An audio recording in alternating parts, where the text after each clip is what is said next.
La desdicha es muy variada. La desgracia cunde multiforme en la tierra.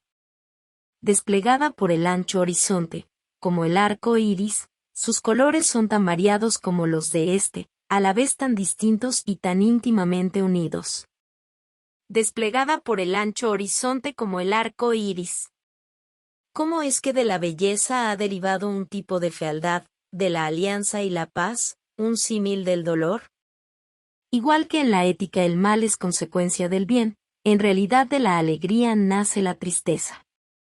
O la memoria de la dicha pasada es la angustia de hoy, o las agonías que son se originan en los éxtasis que pudieron haber sido.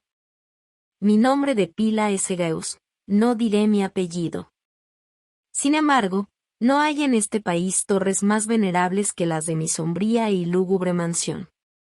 Nuestro linaje ha sido llamado raza de visionarios, y en muchos sorprendentes detalles, en el carácter de la mansión familiar, en los frescos del salón principal, en los tapices de las alcobas, en los relieves de algunos pilares de la sala de armas, pero sobre todo en la galería de cuadros antiguos, en el estilo de la biblioteca, y, por último, en la naturaleza muy peculiar de los libros, hay elementos suficientes para justificar esta creencia. Los recuerdos de mis primeros años se relacionan con esta mansión y con sus libros, de los que ya no volveré a hablar. Allí murió mi madre. Allí nací yo. Pero es inútil decir que no había vivido antes, que el alma no conoce una existencia previa. ¿Lo negáis? No discutiremos este punto. Yo estoy convencido, pero no intento convencer. Sin embargo, hay un recuerdo de formas etéreas, de ojos espirituales y expresivos, de sonidos musicales y tristes, un recuerdo que no puedo marginar, una memoria como una sombra, vaga, variable, indefinida, vacilante, y como una sombra también por la imposibilidad de librarme de ella mientras brille la luz de mi razón. En esa mansión nací yo.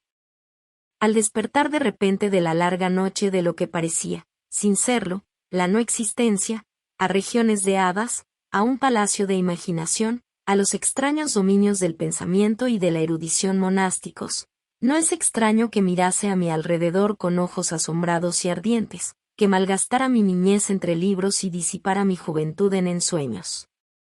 Pero sí es extraño que pasaran los años y el apogeo de la madurez me encontrara viviendo aún en la mansión de mis antepasados.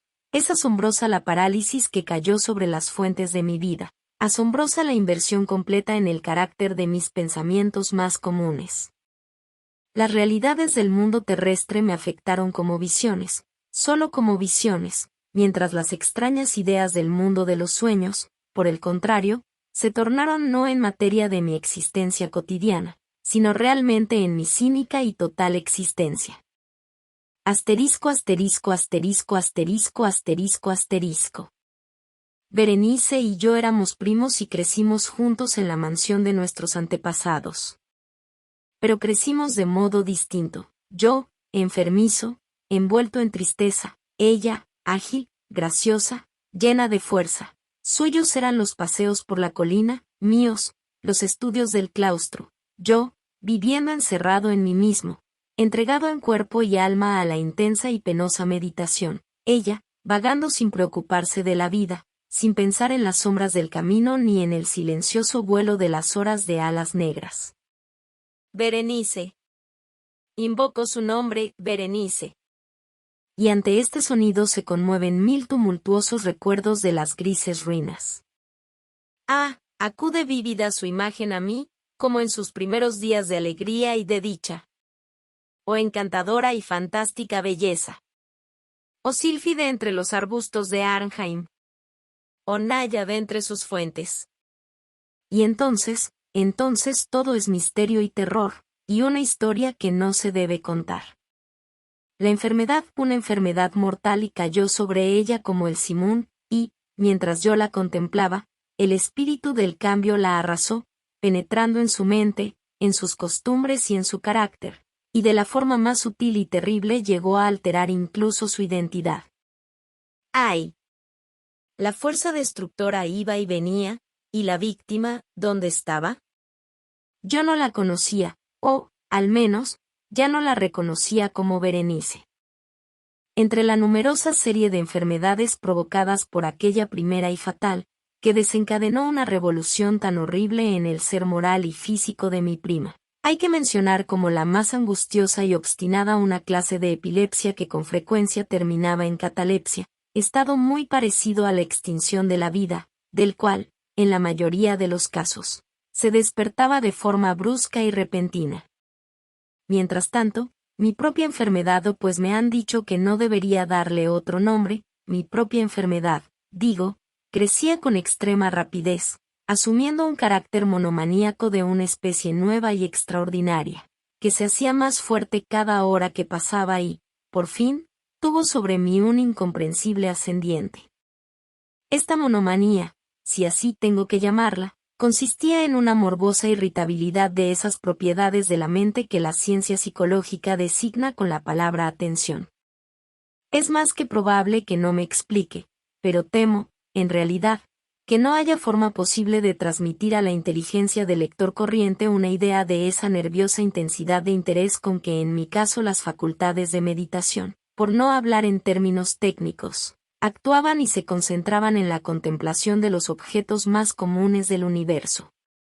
Reflexionar largas, infatigables horas con la atención fija en alguna nota trivial, en los márgenes de un libro o en su tipografía. Estar absorto durante buena parte de un día de verano en una sombra extraña que caía oblicuamente sobre el tapiz o sobre la puerta. Perderme toda una noche observando la tranquila llama de una lámpara o los rescoldos del fuego. Soñar días enteros con el perfume de una flor. Repetir monótonamente una palabra común hasta que el sonido, gracias a la continua repetición, dejaba de suscitar en mi mente alguna idea.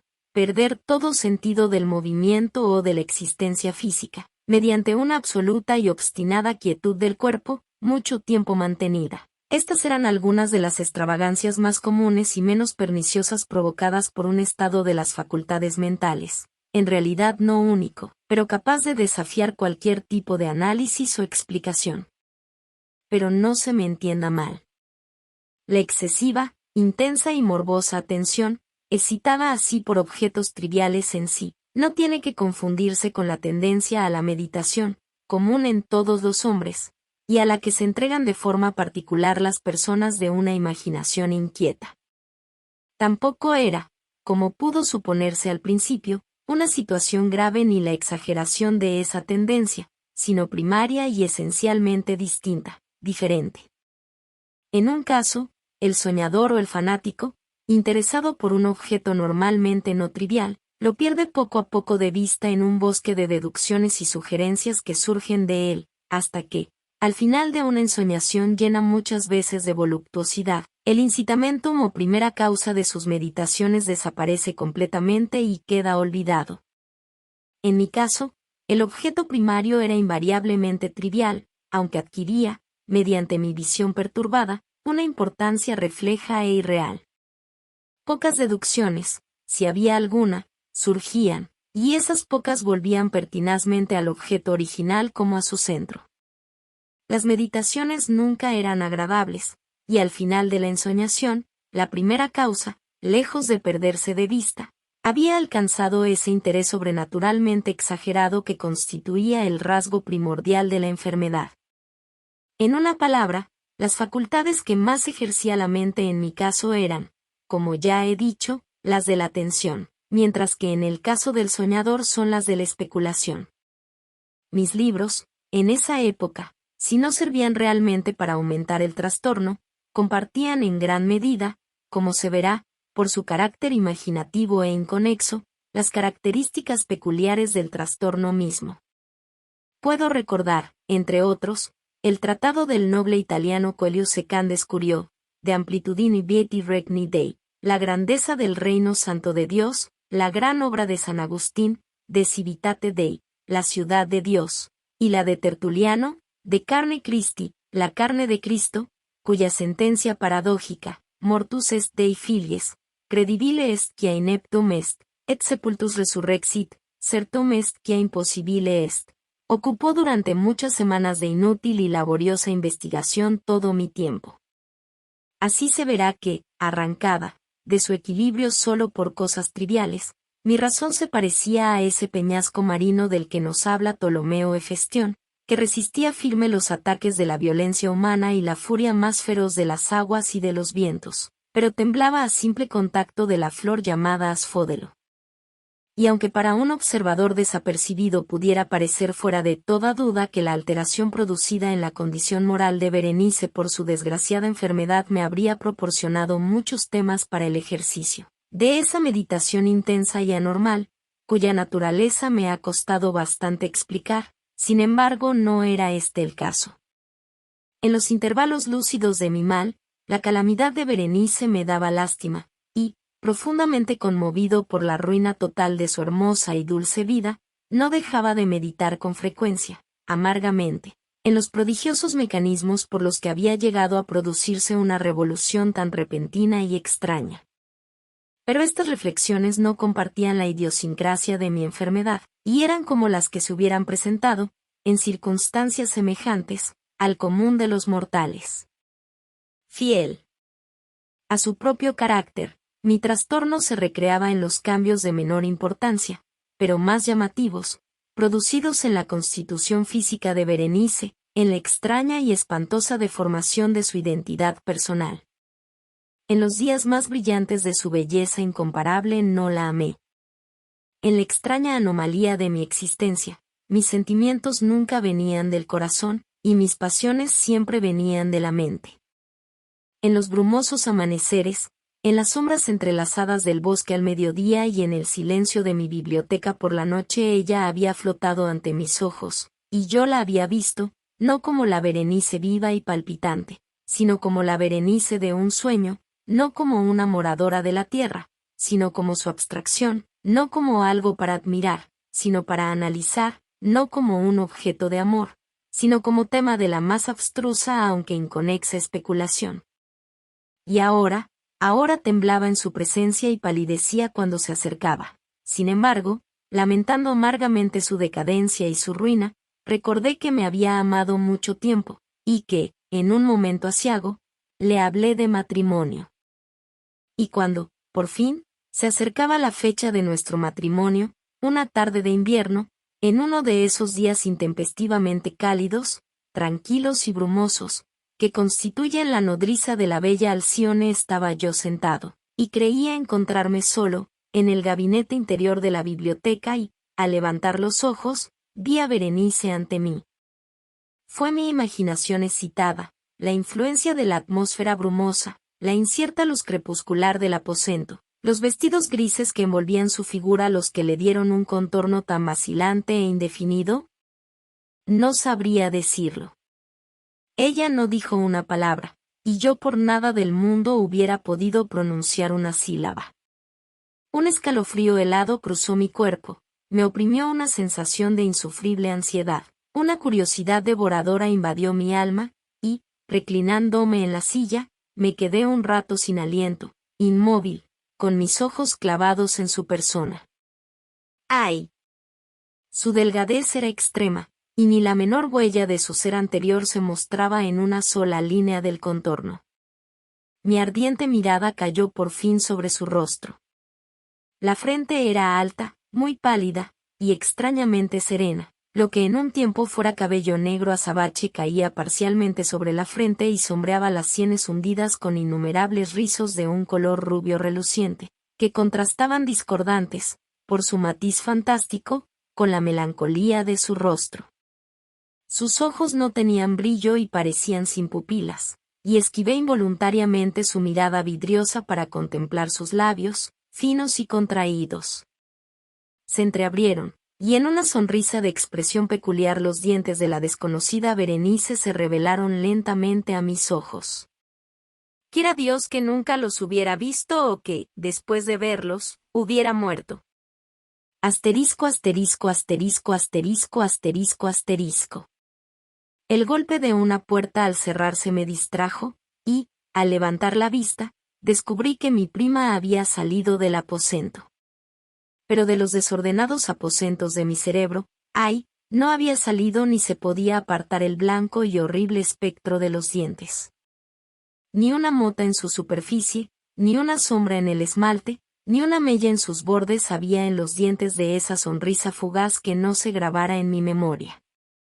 Ahora los veía con más claridad que un momento antes. Los dientes. Los dientes. Estaban aquí, y allí, y en todas partes, visibles y palpables ante mí, largos, finos y excesivamente blancos, con los pálidos labios contrayéndose a su alrededor, como en el mismo instante en que habían empezado a crecer. Entonces llegó toda la furia de mi monomanía, y yo luché en vano contra su extraña e irresistible influencia.